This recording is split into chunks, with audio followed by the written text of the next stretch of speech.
गाव गोष्टी पाहताना आज आले होते आपल्या पुणे जिल्ह्यातील खेड तालुक्यातील चरोली खुर्द या गावात श्री गणेश फेस्टिवल 2025 निमित्ताने या ठिकाणी निखिल भाऊ थोरवे यांच्याकडून घाटाचं टॉपचं नियोजन केलं होतं।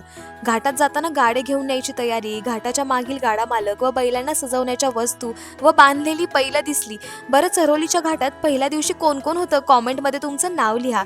घाटात गेल्या गेल्या अनाउन्सर मंडळीने नाव पुकारून स्वागत केलं व मागच्या स्टेजवर आयोजकांनी फेटा बांधून आपला सत्कार केला। आजही माझ्यासोबत अनिकेत होता।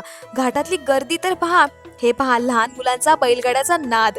आता आज घाटात ड्युटी असल्यामुळे पप्पा तर नाही आले, पण पप्पांची सगळी मित्रमंडळी घाटात भेटली। आरारारारा, बैल भंडारा उडवत जे पळाले, हा माहोल पाहायला ना घाटातच यावं लागतंय। या घाटात सगळी बैल टॉपचीच होती बरं का। तसं तर मी 1-2 तासासाठीच घाटात जाते, पण यावेळी ना मी जास्त वेळ थांबले, घाटातून जाऊच वाटत नव्हतं।